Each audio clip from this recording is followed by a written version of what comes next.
La vie a ses manières de tester et parfois tu as juste envie de lui dire stop. Mais la vie, elle n'écoute pas. Elle continue de frapper, même lorsqu'on n'a plus de jus pour encaisser. Je pense que c'est à ce moment-là qu'on doit vraiment apprendre à être forte. Pas seulement quand tout va bien, mais aussi quand tout part en couille. Un ami, c'est urgent, je reviens vite. Allô? Ce gars-là, Bernadette n'a même pas encore compris qu'il l'a mise dans une affaire qu'elle n'a même pas encore bien cernée. Elle est forte et elle saura faire le tri comme nous toutes.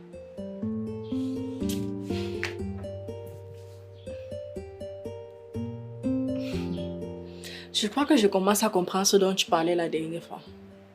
Des blessures qu'on transforme en force. Tu sais, on ne peut pas choisir nos cicatrices. Mais on a encore un pouvoir de décision sur ce qu'on en fait. Dis-moi un peu, où vis-tu maintenant et qu'est-ce que tu fais de ta vie désormais? Je me suis abritée quelque part et j'ai envie de garder cela secret pour l'instant. Concernant ma vie, je réfléchis encore et encore. Mais il n'y a rien d'intéressant en vue.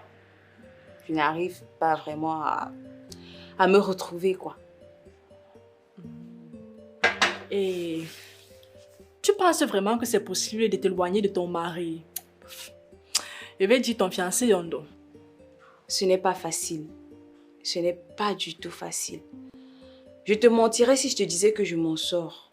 Mais j'essaie. J'essaie encore et encore. Et quand je pense avoir enfin pu tourner la page, le monsieur vient hanter mes nuits. Ce n'est vraiment pas facile. Désolée si je ris. C'est que moi, je pense vraiment que c'est parce que tu refuses de t'ouvrir à un autre homme. Donne la chance à un autre. Plus tu restes seul, plus il sera présent. Cette histoire qu'on dit que c'est un homme qui vient soigner les déceptions d'un autre homme là, je n'ai toujours pas assimilé ça. Quand tu aimes sincèrement un homme, tu ne peux pas tomber amoureuse d'un autre. Tu es obligé de tomber amoureuse. Parfois, c'est ça qui nous plonge souvent. Quand tu te mets en relation, fais-le sans mettre le cœur et dès que la relation finit, tu quittes tranquillement. C'est alors ça mon problème.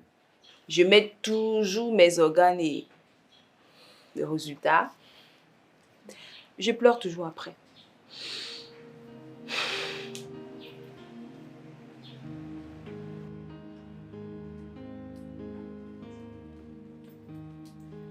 Je m'excuse de vous avoir laissé longtemps les filles, mais rassurez-vous que je partage tout ce que vous avez échangé. C'est un gars là qui dit qu'il m'aime, mais ça passe dans mon esprit comme une cuisse sur le ciment.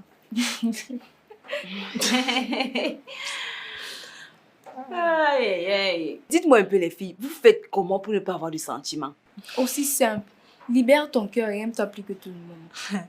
Tu sais, tu peux aimer sans mettre les organes. Moi, je pense que je suis tombée amoureuse rien qu'une seule fois depuis ma naissance. Pareil pour moi.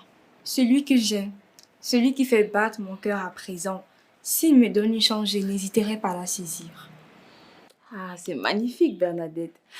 En tout cas, on va prier pour toi. On va prier pour que tout se passe pour le mieux. Margot est amoureuse. Oui.